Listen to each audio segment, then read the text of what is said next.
بسم اللہ الرحمن الرحیم وَكَذَلِكَ قَوْلُهُ تَعَالَى وَارْكَعُوا مَعَ الرَّاكِعِينَ مطلق فی مسمى الرکوع۔ یہ اصول الشاشی کا صفحہ نمبر 99 ہے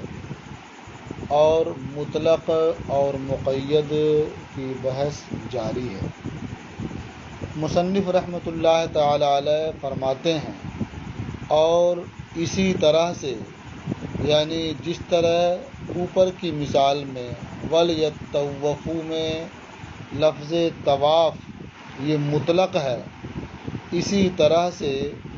وَارْكَعُوا مَعَ الرَّاكِعِينَ میں وَارْكَعُوا یہ مطلق ہے معنی رکوع میں۔ رکوع کے معنی ہے جھکنا، کہا جاتا ہے رکعت النخلۃ، یہ اس وقت بولتے ہیں جب کھجور زمین کی طرف مائل ہو جائے، جھک جائے تو اس کا تنا سیدھا کھڑا ہوتا ہے، تھوڑا سا جھک جائے تو اس کے لیے رکعت النخلہ کہا جاتا ہے۔ اسی طرح سے آدمی قیام میں ہوتا ہے، جب اس کے بعد وہ جھکتا ہے قیام سے تو اسے رکوع کہا جاتا ہے۔ تو وَارْكَعُوا مَعَ الرَّاكِعِينَ میں وَارْكَعُوا یہ معنی رکوع میں مطلق ہے۔ تو گویا اگر کوئی شخص قیام سے جھک جاتا ہے تو رکوع کی ادائیگی ہو جائے گی، تعدیل کی شرط اس میں نہیں ہوگی۔ بعض نے تعدیل کی شرط لگائی ہے لیکن وہ اس طور پر نہیں ہے کہ وہ تعدیل فرض ہو، بلکہ ہمارے نزدیک بھی تعدیل کا حکم ہے لیکن اس طور پر نہیں کہ وہ فرض ہے، بلکہ اس طور پر کہ وہ واجب ہے۔ اسی لیے مصنف رحمۃ اللہ تعالی علیہ فرماتے ہیں فَلَا يُزَادُ عَلَيْهِ شَرْطُ التَّعْدِيلِ بِحُكْمِ الْخَبَرِ، تو اس پر یعنی وَارْكَعُوا جو مطلق ہے اس کے اطلاق پر حدیث کی روح سے تعدیل کی شرط کا اضافہ نہیں کیا جائے گا۔ تعدیل کا مطلب کیا ہوتا ہے؟ اطمینان۔ تو رکوع میں اطمینان ہو جائے تو یہ تعدیل ہوئی، ایسے ہی سجدے میں اطمینان ہو جائے یہ تعدیل ہوئی۔ اسی لیے تعدیل ارکان بولتے ہیں کہ ہر رکن میں خوب اطمینان ہو جائے۔ خبر کی روح سے تعدیل کے اضافے کی جو بات ہے تو وجہ اس کی یہ ہے کہ ایک اعرابی مسجد میں تشریف لائے اور انہوں نے بغیر تعدیل کے جلدی جلدی نماز کے ارکان ادا کیے اور سرکار کی بارگاہ میں حاضر ہوئے، سلام عرض کیا۔ حضور نے ارشاد فرمایا قم فصلی فإنک لم تصلی، یعنی کھڑے ہو جاؤ، نماز پڑھو کیونکہ تو نے نماز نہیں پڑھی۔ تو وہ تشریف لے گئے اور پہلے کی طرح سے دوبارہ نماز پڑھ کے حاضر ہوئے تو حضور نے پھر ارشاد فرمایا کہ جاؤ نماز پڑھو، تو نے نماز نہیں پڑھی۔ پھر گئے اور اسی طرح سے نماز پڑھ کر کے آ گئے تو حضور نے پھر وہی ارشاد فرمایا کہ جاؤ نماز پڑھو کیونکہ تو نے نماز نہیں پڑھی۔ تو انہوں نے عرض کی یا رسول اللہ، مجھے جس طرح سے نماز پڑھنے کا طریقہ معلوم تھا میں نے اس طرح سے پڑھی، لیکن حضور فرما رہے ہیں کہ یہ نماز ہی نہیں ہے، گویا میں نے نماز نہیں پڑھی، تو حضور ہی نماز کا طریقہ مجھے بتائیں کہ میں کیسے نماز ادا کروں تو میری نماز ہوگی۔ تو حضور نے تفصیل سے بیان فرمایا قیام وغیرہ کے بارے میں، قرات کے بارے میں، پھر فرمایا کہ اور جب تم رکوع کرو تو اس طرح سے کرو کہ تم رکوع میں مطمئن ہو جاؤ، تمہیں اطمینان ہو جائے۔ پھر رکوع سے کھڑے ہو تو کھڑے ہونے میں تمہیں اطمینان ہو جائے، پھر سجدے میں جاؤ یہاں تک کہ تمہیں سجدے میں اطمینان ہو جائے، پھر سجدے سے اٹھو، نقادہ کرو، یہ جلسے کی صورت ہو اس میں خوب اطمینان ہو جائے، پھر تم سجدے میں جاؤ، اس طرح تمہیں اطمینان ہو جائے۔ تو تو حضور نے تفصیل سے ہر رکن کے بارے میں بیان فرمایا اور یہ فرمایا کہ تم اسے اس طرح سے بجا لاؤ کہ تمہیں اس میں اطمینان ہو جائے۔ تو اس خبر سے، اس حدیث سے یہ سمجھ میں آتا ہے کہ اگر کسی نے تعدیل نہیں کی، اطمینان سے رکوع یا سجدہ نہیں کیا، تو پھر اس کی نماز نہیں ہوتی ہے، اور نماز کا بالکل نہ ہونا اس بات کا متقاضی ہے کہ یہ چیزیں، یہ رکوع یا سجدے میں شامل ہوں، اس کے بغیر رکوع اور سجدہ نہ مانا جائے۔ تو اب اگر اس خبر کی بنیاد پر تعدیل کو شرط قرار دے دیا جاتا ہے تو کتاب پر زیادتی ہوگی اور اس کا اطلاق باقی نہیں رہے گا اور یہ نسخ ہوگا اور یہ جائز نہیں ہے۔ اس لیے خبر پر بھی عمل کریں گے اور کتاب پر بھی عمل کریں گے، لیکن اس کی صورت یہ ہوگی کہ جو کتاب اللہ سے ثابت ہے، یعنی وَارْكَعُوا مَعَ الرَّاكِعِينَ میں وَارْكَعُوا جو مطلق ہے، اس سے یہ ثابت ہوتا ہے کہ رکوع فرض ہے۔ تو جو کتاب سے ثابت ہے اسے ہم فرض قرار دیتے ہیں مطلق رکوع کو، اور تعدیل جو خبر سے ثابت ہے ہم اسے واجب قرار دیتے ہیں۔ تو اگر کسی نے بغیر تعدیل کے رکوع کر لیا، سجدہ کر لیا، تو فرض ادا ہو جائے گا لیکن واجب ترک ہوگا، اس لیے نماز واجب الاعادہ ہوگی۔ فرماتے ہیں فلا یزاد علیہ شرط التعدیل بحکم الخبر، تو اس پر یعنی اطلاق پر خبر کی روح سے تعدیل کی شرط کا اضافہ نہیں کیا جائے گا، ولاکن یعمل بالخبر علی وجہ لا یتغیر به حکم الکتاب، لیکن خبر پر عمل کیا جائے گا اس طور پر کہ اس سے کتاب کا حکم نہ بدلے،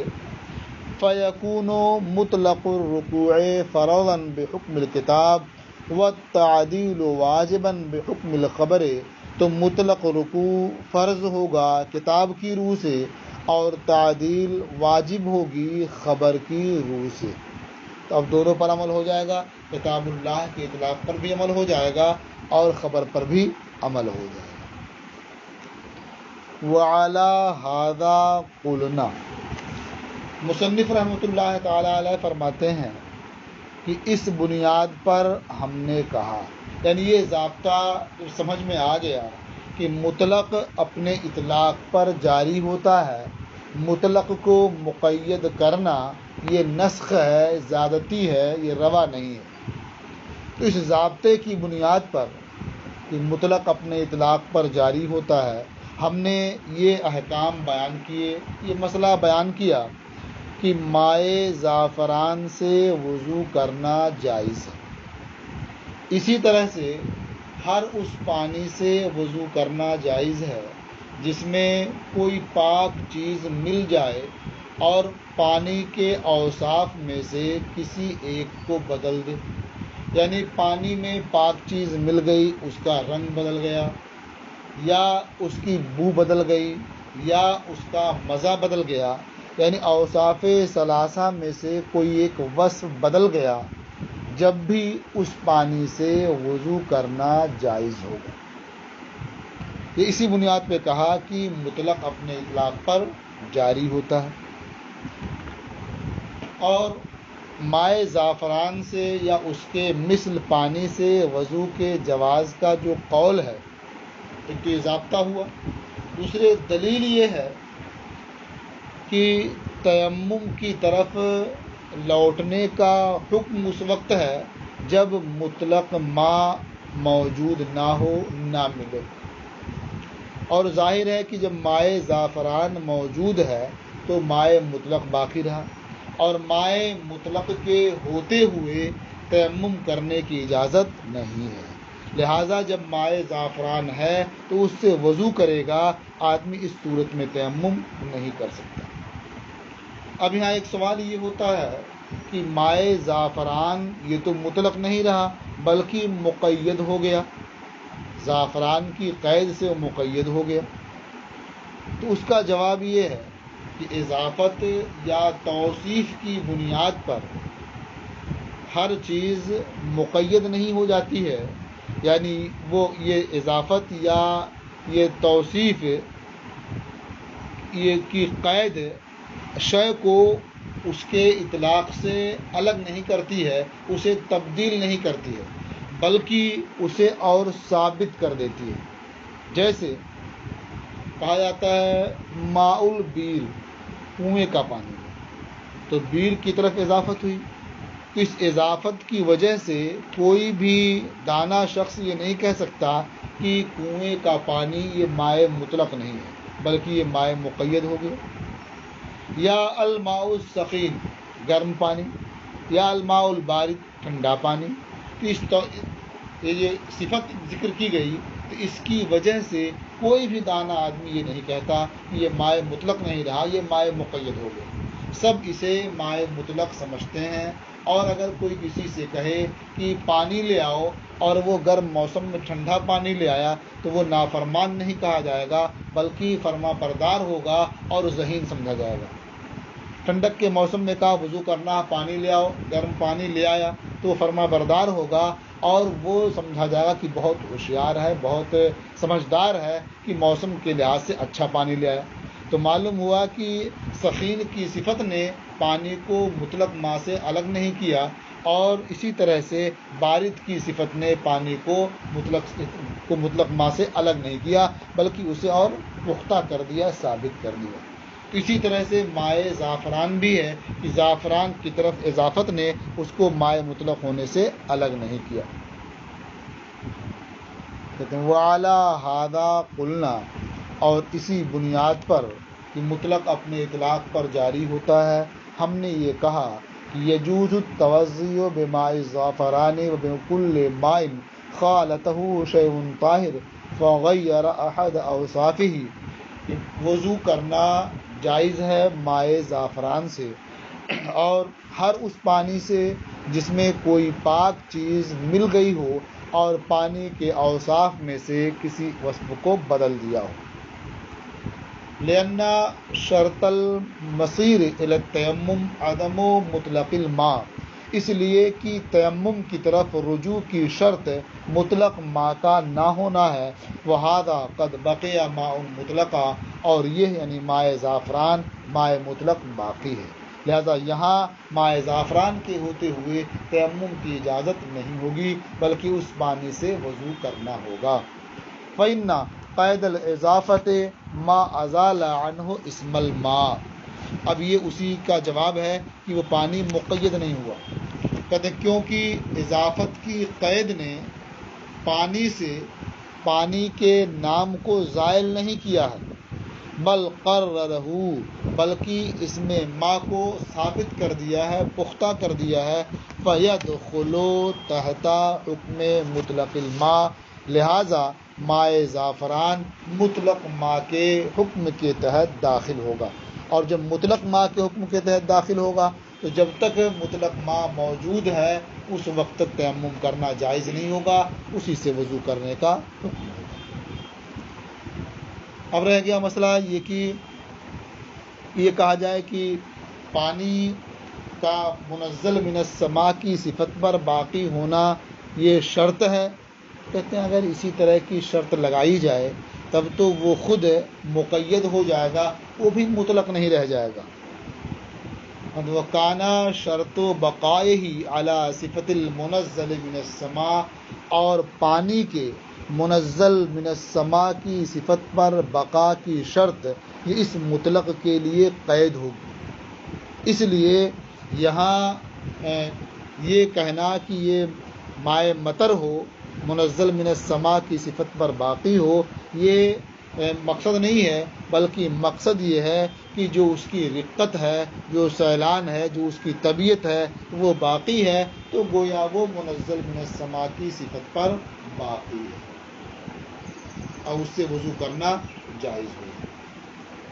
کہتے ہیں بِهِ يُخَرَّجُ حُکْمُ مَاءِ الزَّعْفَرَانِ وَالصَّابُونِ وَالْأُشْنَانِ وَأَمْثَالِهِ، اور اسی سے جو ہم نے ضابطہ بیان کر دیا کہ اضافت یا توصیف کی بنیاد پر پانی مطلق ماء سے الگ نہیں ہوتا ہے، وہ مقید نہیں ہو جاتا ہے، تو اسی سے یہ حکم یعنی مائع زعفران اور مائع صابون، مائع اشنان اور اس کے مثل چیزوں کی طرف مضاف ماں کا حکم سمجھ لیا جاتا ہے اور جان لیا جاتا ہے۔ زعفران تو مشہور چیز ہے، صابن بھی مشہور چیز ہے، اشنان بھی ایک قسم کی گھاس ہے جو پانی میں ملا دیتے ہیں۔ وخرج عن هذه القضية الماء النجس۔ اب ایک سوال یہ ہوتا ہے کہ جب مطلق ماء کا ذکر ہے، یعنی فَإِن لَمْ تَجِدُوا مَاءً فَتَيَمَّمُوا صَعِيدًا طَيِّبًا، کہ اگر پانی نہ پاؤ تو پاک مٹی سے تیمم کرو،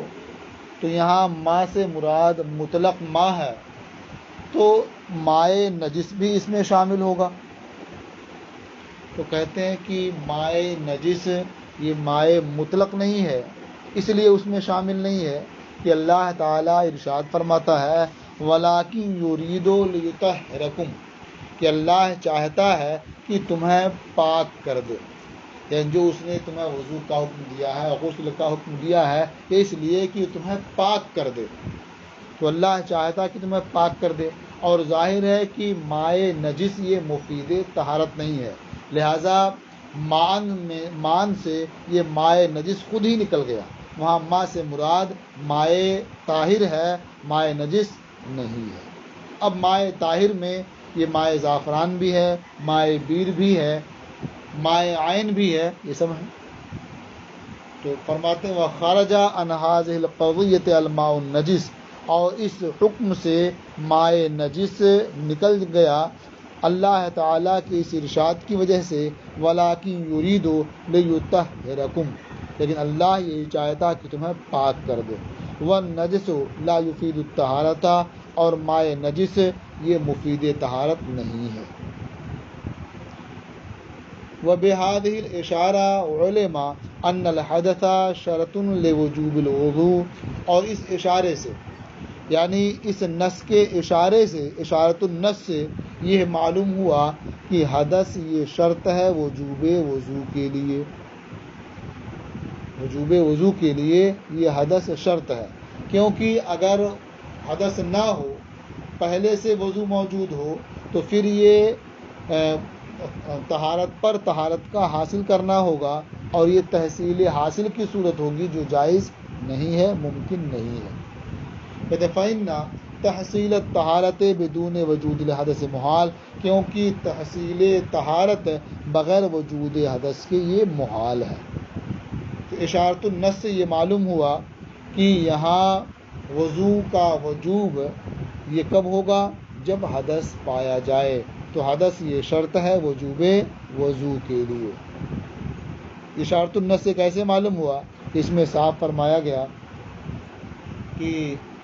جب تم میں سے کوئی قضائے حاجت سے آئے اور پانی نہ پائے، تو وہ پاک مٹی سے تیمم کرے، پاک مٹی کا وہ قصد کرے۔ تو سمجھ میں آیا کہ جب وہ قضائے حاجت سے آئے گا تو حدث ہوگا، اب اس کے بعد اس پر وضو کرنا ضروری ہوگا۔ تو اشارۃ النص سے یہ معلوم ہوا کہ حدث یہ شرط ہے وجوب وضو کے لیے۔ اب یہاں ایک سوال یہ ہوتا ہے کہ وضو کے لیے حدث شرط ہے، اور اگر حدث نہ ہو تو آدمی وضو کرے تو نہیں ہو سکتا کہ تحصیل حاصل ہے، جبکہ آپ دیکھتے ہیں اور سمجھتے ہیں کہ وضو علی الوضو یہ ہوتا ہی رہتا ہے، لوگ کرتے ہیں وضو علی الوضو، تو یہ تحصیل حاصل اگر ہے یہ تو ہو رہا ہے۔ تو کہتے ہیں کہ دیکھیے یہ وضو طہارت کے لیے ہے، اور آدمی وضو پر وضو کرتا ہے، تو یہ اس لیے جائز ہے کہ یہاں بھی طہارت ہے، کیونکہ وضو جس طرح سے ظاہری طور پر جسم کو پاک کرتا ہے، اسی طرح سے باطنی طور پر وہ آپ کو گناہوں سے بھی پاک کرتا ہے۔ تو مثلا آپ نے ظہر کے لیے وضو کیا، پھر اس کے بعد عصر کی نماز پڑھنی، اور آپ کا وضو حدث لائق نہیں، وضو باقی رہا آپ کا، پھر آپ وضو کرتے ہیں، تو یہ وضو آپ کو پاک کرنے والا ہے ان گناہوں سے جو ظہر سے لے کر کے عصر تک آپ سے رونما ہوئے۔ مثلا آپ نے کسی کی غیبت کر دی، کسی کی شکایت کر دی، یا جھوٹ بول دیا، یا کوئی خلاف شرع امر آپ سے واقع ہوا جو گناہ ہے، تو اس وضو سے وہ گناہ آپ کا دھلے گا یا کچھ ہلکا ہوگا۔ تو معلوم ہوا کہ یہ پاک کرنے والا ہے، یہ تحصیل حاصل نہیں ہے۔ جو پہلے حاصل ہو چکی تھی طہارت، اس کے بعد جو گندگی آپ کے اندر آئی، یہ وضو اسے پاک کر رہا۔ یا اس کا جواب یہ ہے کہ جو وضو علی الوضو ہے، یہ اگر تقرب کی نیت سے ہے تو یہ ثواب کا باعث ہوگا، اور بغیر تقرب کے ہے تو کم از کم گرمی کے موسم میں وضو پر وضو کرتا ہے تو ٹھنڈک اسے حاصل ہوگی۔ تو بہرحال جو چیز پہلے سے حاصل ہے وہ حاصل نہیں ہو رہی ہے اس سے، بلکہ دوسری چیز ہی حاصل ہو رہی ہے۔ کوئی نیت نہیں ہے تو ٹھنڈک حاصل ہو رہی ہے جو پہلے حاصل نہیں تھی، اور نیت اگر ہے تو ثواب حاصل ہو رہا ہے وہ جو پہلے حاصل نہیں تھا۔ فرماتے ہیں بِهَذِهِ الْإِشَارَةِ عُلِمَ أَنَّ الْحَدَثَ شَرْطٌ لِوُجُوبِ الْوُضُوءِ، اور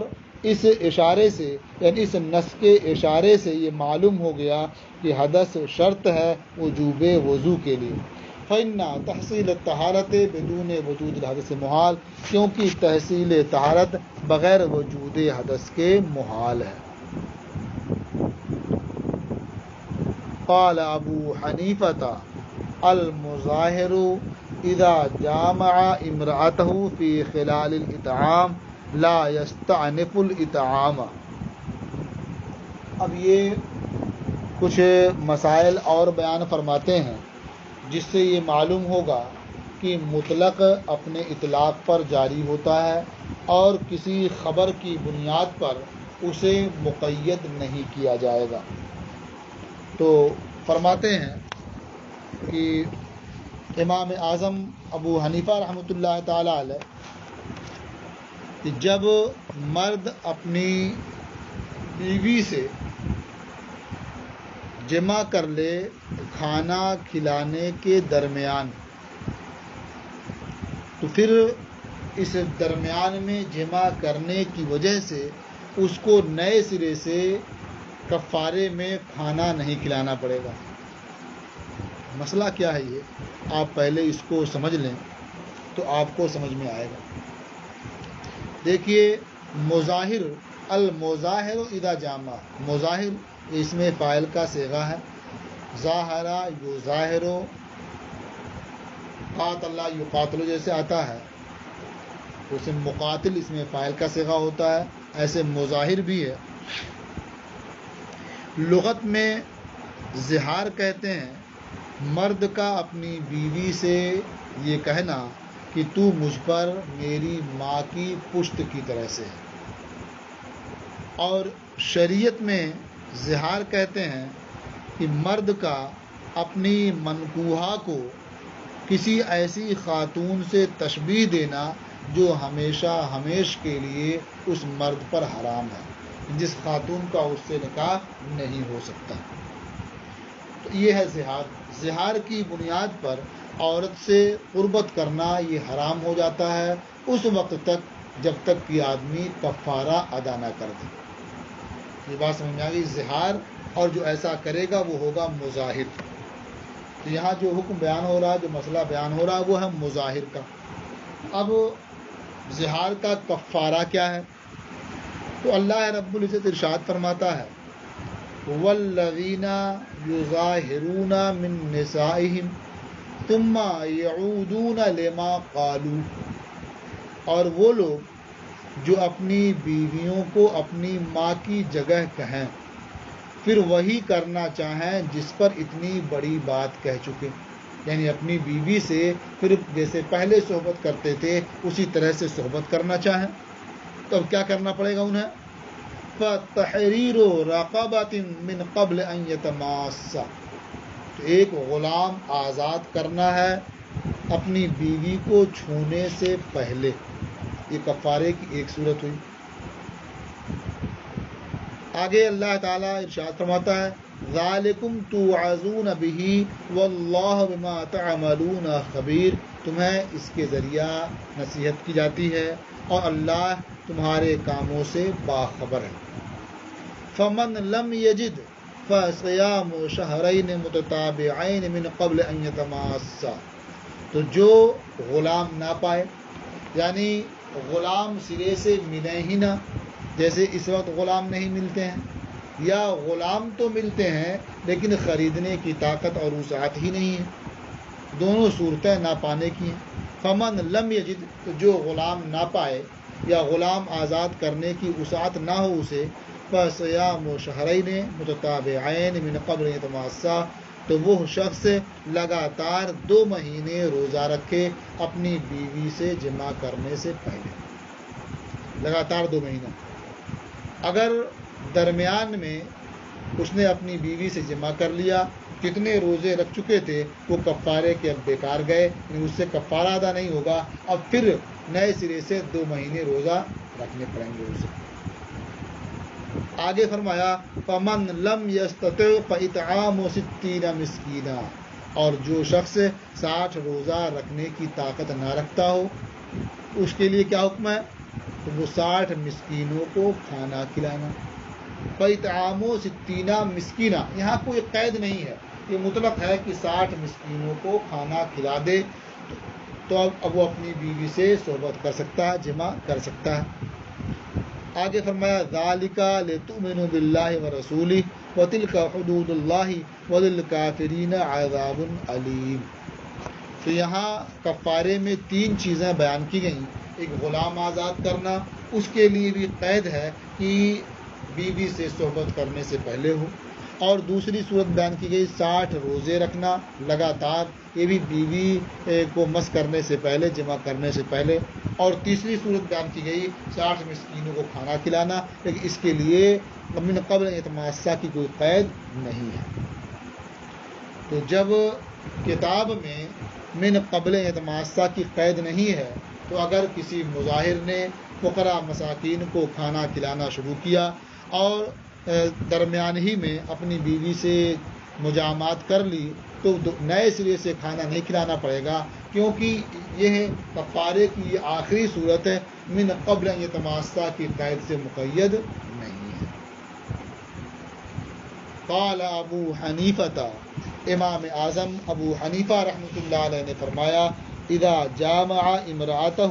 فی خلال الاطعام، المظاہر اذا جامع امرأتہ فی خلال الاطعام، مظاہر جب اپنی بیوی سے کھانا کھلانے کے درمیان جمع کر لے، لا یستأنف الاطعام، تو وہ نئے سرے سے 60 مسکینوں کو کھانا نہیں کھلائے گا۔ لأن الکتاب مطلق فی حق الاطعام، کیونکہ کتاب حق اطعام میں مطلق ہے، یعنی عدم مسیس سے مقید نہیں ہے۔ تو قرآن میں کیا ہے؟ فاطعام 60 مسکینا،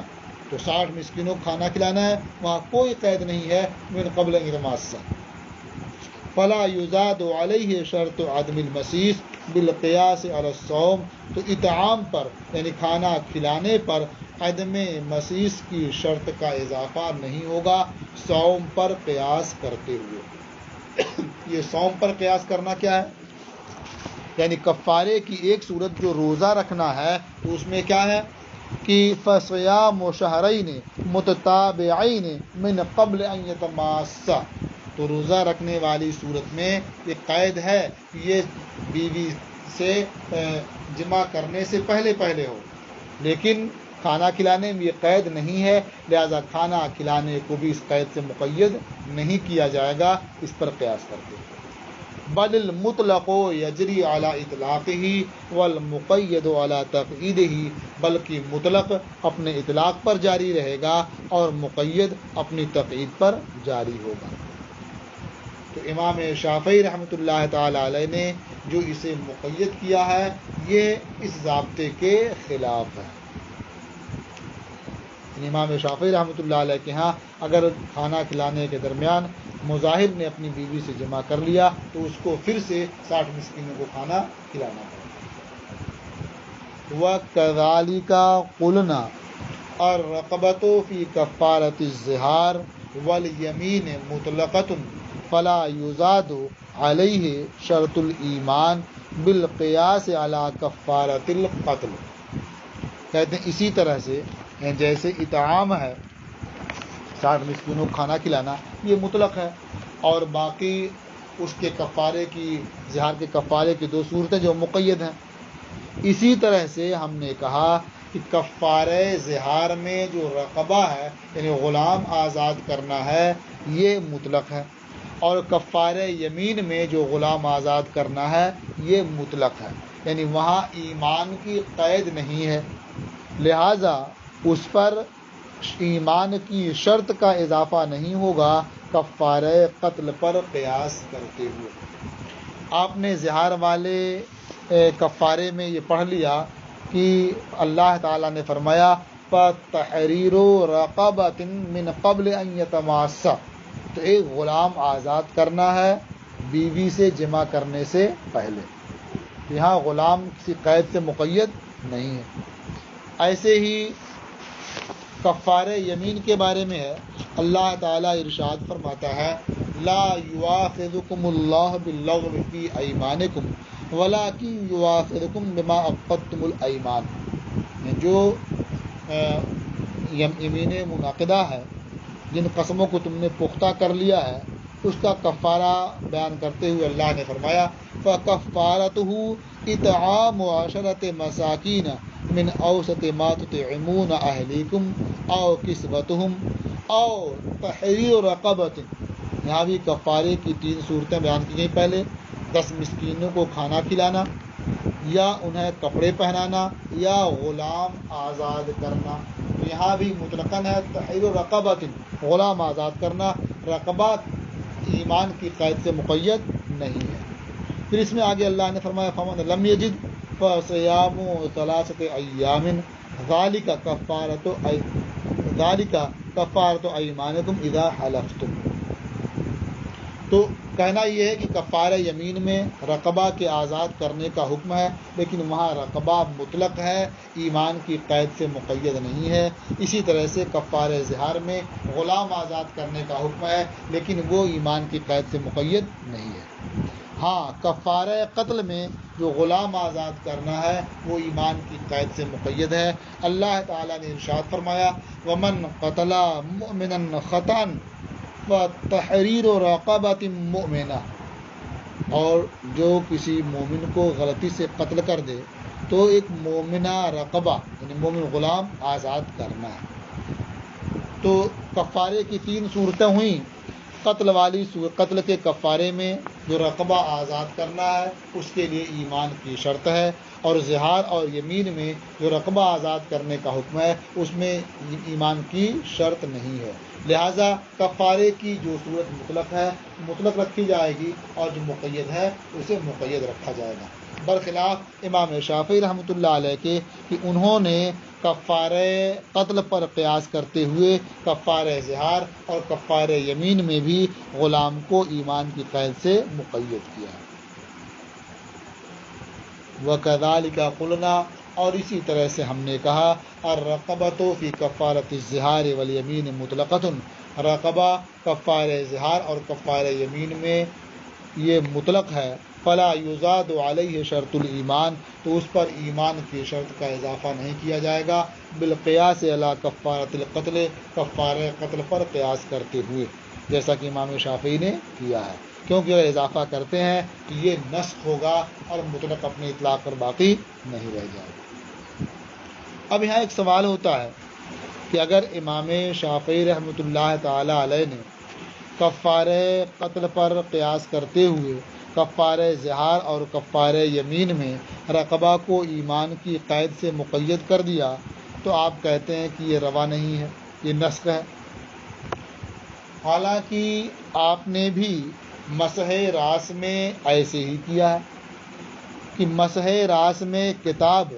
مطلق بعض کے مسح کو ثابت کرتی ہے، اور آپ نے مقدار ناسیہ سے مقید کر دیا ہے خبر کی بنیاد پر۔ خبر کیا ہے؟ وہ حضرت مغیرہ ابن شعبہ سے ایک حدیث مروی ہے کہ نبی کریم صلی اللہ تعالی علیہ وسلم ایک قوم کے کوڑا پھینکنے کی جگہ تشریف لائے، آپ نے وہاں پیشاب کیا اور اس کے بعد وضو فرمایا،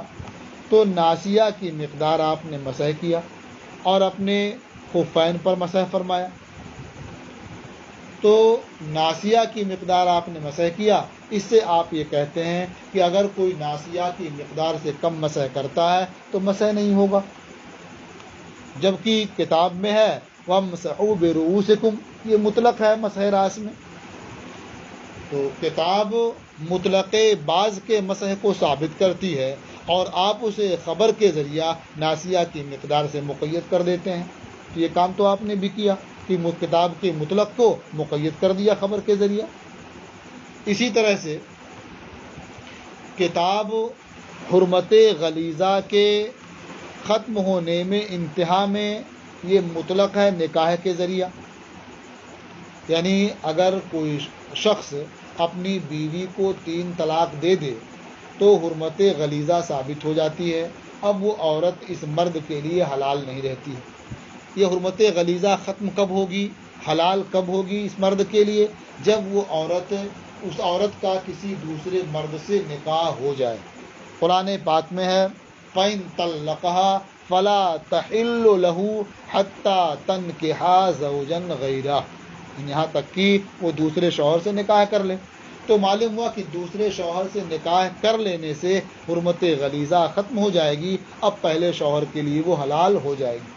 حالانکہ آپ نے اسے دخول سے مقید کر دیا ہے۔ آپ یہ کہتے ہیں کہ صرف نکاح کر لینے سے وہ زوج اول کے لیے حلال نہیں ہوگی، بلکہ زوج اول کے لیے اس وقت حلال ہو سکے گی جب یہ جس مرد سے نکاح کیا ہے وہ مرد اس کے ساتھ جماع بھی کرے، وطی کرے۔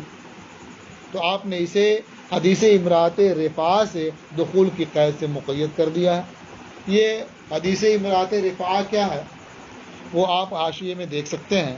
کہ ام المومنین حضرت عائشہ صدیقہ رضی اللہ تعالی عنہا سے مروی ہے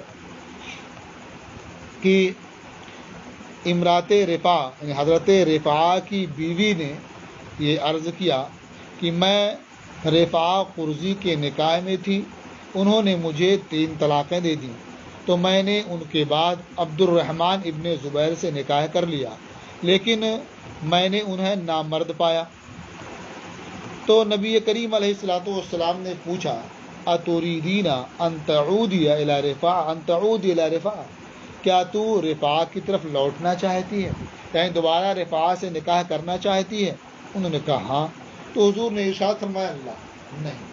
تو ان سے ابھی نکاح نہیں کر سکتی حتی تذوق من عسیلتہ ویذوق ہوا من عسیلتک، یہاں تک کہ تو ان کا شہد چکھ لے اور وہ تمہارا شہد چکھ لیں، یعنی تم دونوں میں صحبت ہو جائے، مجامعات ہو جائے، ایک دوسرے سے لذت آشنا ہو جائیں، اس کے بعد ہی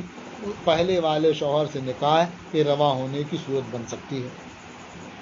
تو اس سے یہ معلوم ہوا، یعنی اس سے آپ نے یہ کہا کہ دخول جب تک نہیں ہوگا جب تک وہ زوج اول کے لیے حلال نہیں ہو سکتی۔ تو حدیث امرأۃ رفاعہ کی بنیاد پر آپ نے کتاب اللہ کے مطلق کو مقید کر دیا، یہ کام تو آپ بھی کرتے ہیں۔ یہ اعتراض ہے احناف پر۔ دیکھیے ان قیلا، اگر اعتراض کیا جائے ان الکتابہ فی مسح الراس یوجب مسح مطلق البعض، کہ کتاب مسح راس میں مطلق بعض کے مسح کو ثابت کرتی ہے، وقد قیدتموہ بمقدار الناسیۃ بالخبر، اور آپ نے مطلق کتاب کو خبر کے ذریعہ مقدار ناسیہ سے مقید کر دیا ہے۔ ایک اعتراض ہوا۔ دوسرا اعتراض والکتاب مطلق فی انتہاء حرمت الغلیظہ بالنکاح، اور کتاب حرمت غلیظہ کے انتہا میں، حرمت غلیظہ کے ختم ہونے میں نکاح کے ذریعہ یہ مطلق ہے،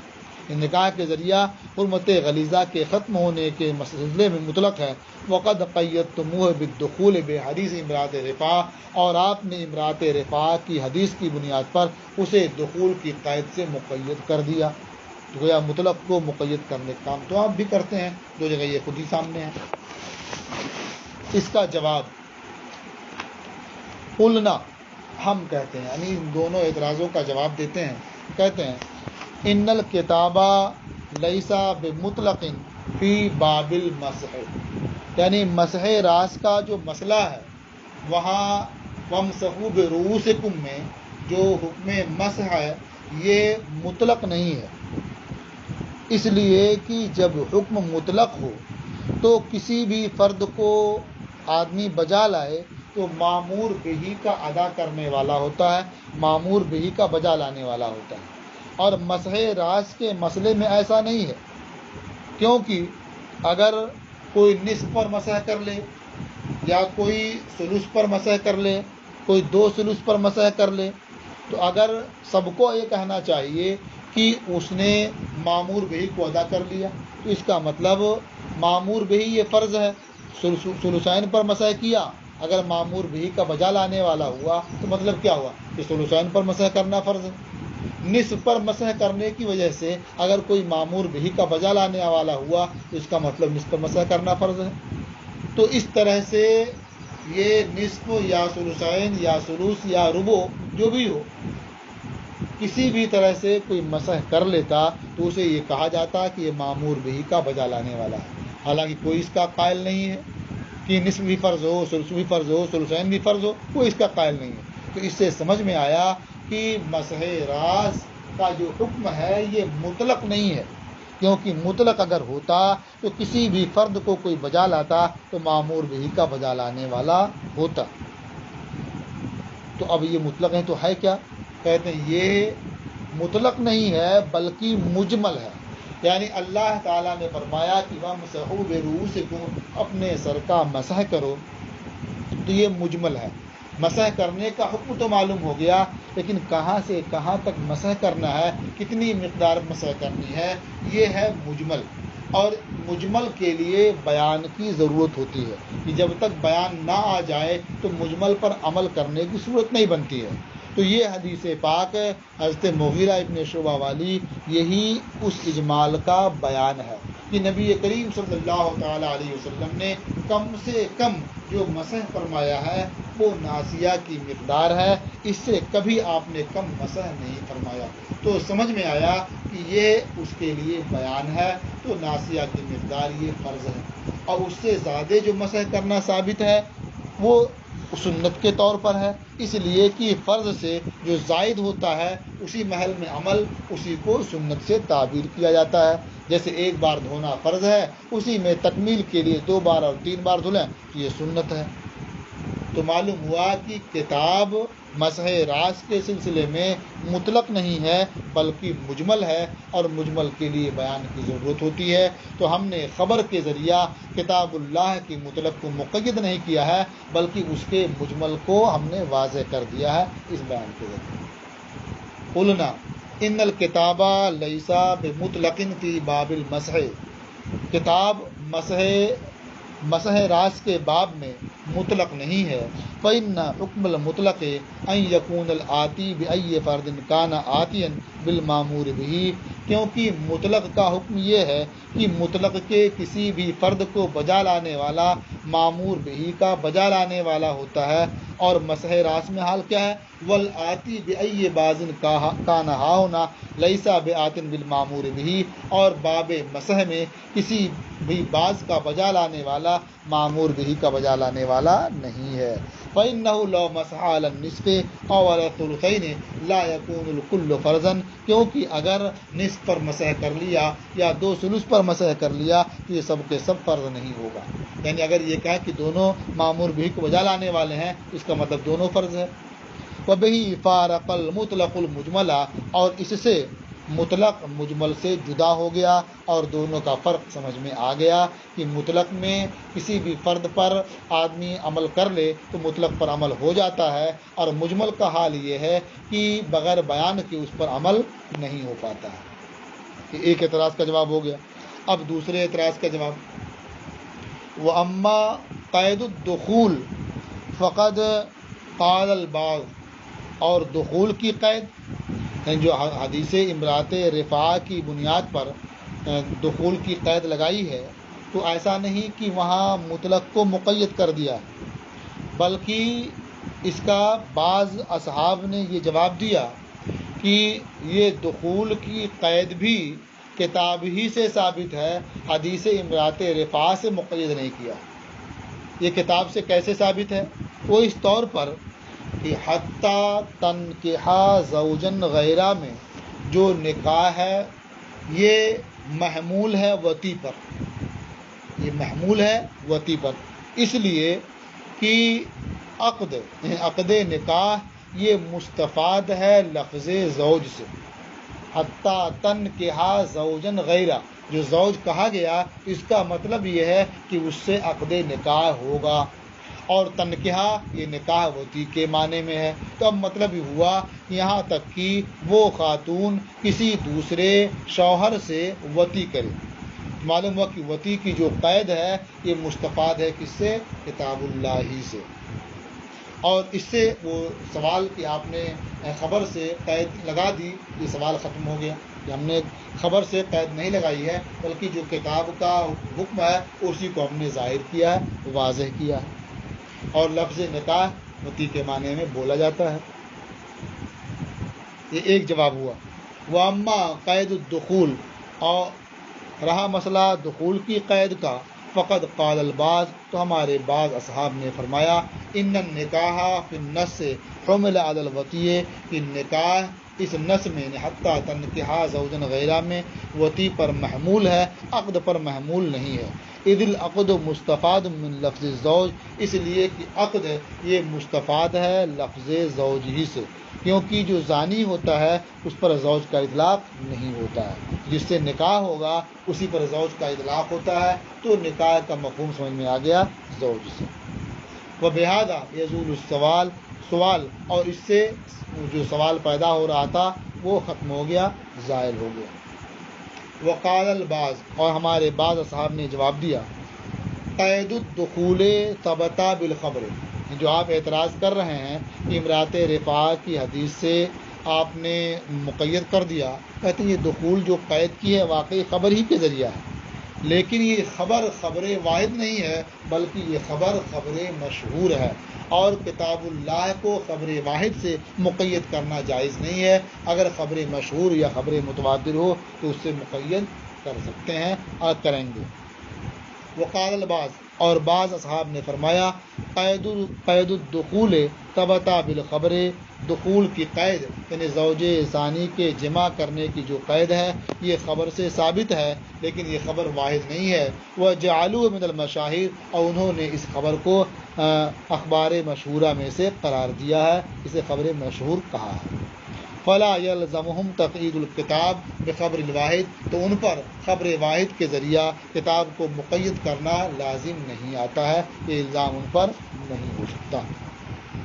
کیونکہ خبر مشہور سے کتاب پر زیادتی جائز ہے۔ یہ آپ کی دوسری فصل ختم ہوئی، اور آج کا آپ کا سبق